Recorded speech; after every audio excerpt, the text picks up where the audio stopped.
Wrong image of God.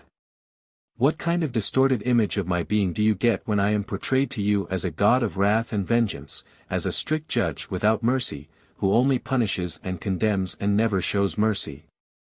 You can only be fearful of such a God, you will be obedient to him because of fear, you will also observe his commandments only for fear of punishment, but you can never love him in the way I want to be loved by you. Consequently, as long as you are presented with such an image of myself, you are not walking in truth, you are still in spiritual darkness and will hardly achieve your goal to find unification with me. Because only love can achieve this, and you can hardly feel love for a being that is presented to you in such a way. I, however, want to win your love, only your complete trust will do.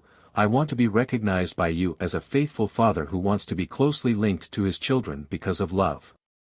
And that is why you must also have the right image of me, you have to be given the truth about my being, which is love, wisdom and power in itself. Which is supremely perfect and which you can love in return when you feel embraced by my love, which eternally is intended for you. You can only fear a God who punishes you when you have offended, you cannot love him. I, however, don't punish you but only ever help you to escape your sinful state and bestow you with strength and mercy to achieve it. And I will never cast into the abyss what has become sinful, I will never condemn it but always attempt to lift it from the depth because I take pity on it since it has taken the path into the depth itself. And all methods which I use to lift again what has fallen, what has become sinful, are evidence of my love and not acts of punishment which are incompatible with my infinite love.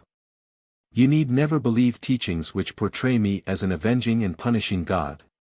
And therefore, you may certainly reject the teaching of eternal condemnation because I never condemn a living creation, but it has desired the depth of its own free will and eternally I only want to release it from the depth again.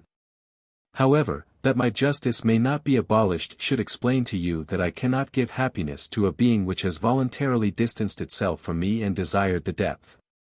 But when you think of me you should always regard me as a benevolent, exceedingly affectionate Father who is always willing to give you his love but who, due to his perfection, cannot act regardless of eternal order. Nevertheless, the path to me is always available to the being. Even those who have fallen to the lowest point need only longingly stretch their hands out to me and I will take hold of them and lift them up because my love and my mercy are so great that I overlook every guilt if the being surrenders to me voluntarily. Then I can delete the guilt, because for that reason I had shed my blood in the man Jesus, thus the guilt has been paid for as justice demands.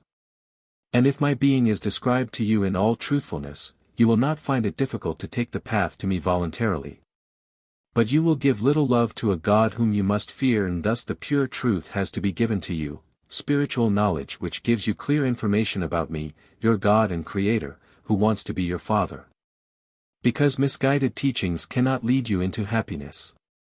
Consequently, they have to be denounced since they originate from my adversary who wants to keep you in darkness of spirit, who will do anything to prevent you from finding your way to me, who places fear of me into the human hearts to stop love from appearing which unites the child with the Father. I, however, want your love and will therefore repeatedly bring you the truth about myself and my being, and you will be happy when you live in the truth. Amen.